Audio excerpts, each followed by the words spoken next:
As a licensed pilot myself, I always jump on the chance to share aviation stories, and we thought if we're going to talk flying, might as well come to one of the best programs in the country. So we're here at Metropolitan State University in Denver, and students and staff tell me it's been a turbulent year, but there's still hope for the industry.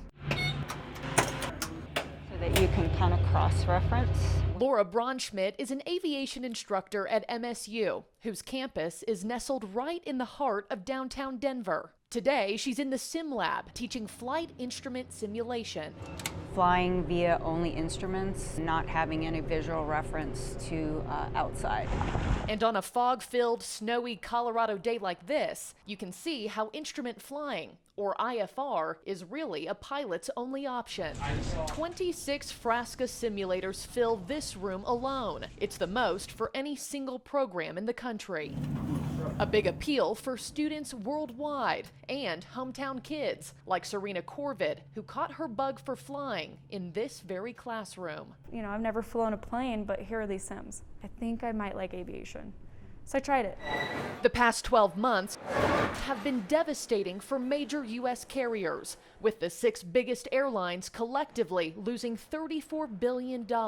And a third of the world's air routes have been lost due to COVID. The detrimental domino effect resulting in furloughs and early retirements for thousands of experienced pilots. There's projections out there that say within the next 10 years, there could be a 65,000 pilot shortage. Kevin Coleman is the associate chair for MSU's aviation department.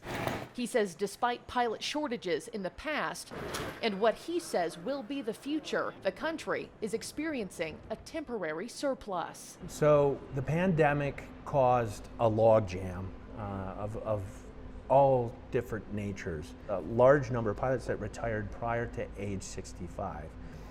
And there were some regional carriers that did go out of business. So now you've got their whole pilot cadre, they're looking for work. Breeze Airways, for example, a startup airline set to launch later this year out of Salt Lake City, just posted 85 pilot jobs.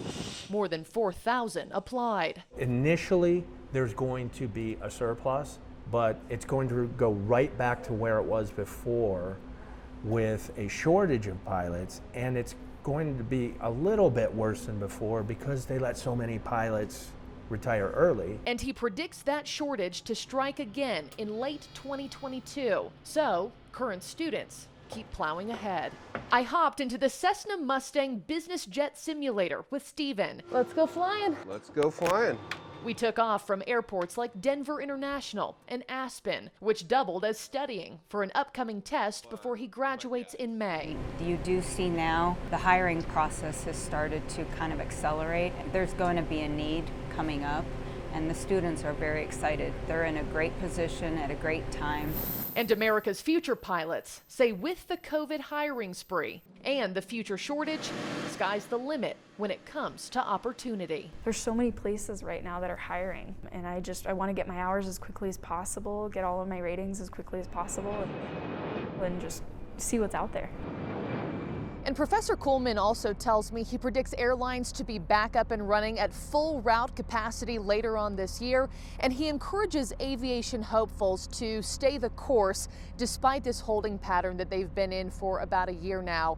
He says with an eventual aviation shortage, it will likely mean a big payout for pilots down the line. He said it won't take long for young pilots to gain seniority within the airline of their choosing.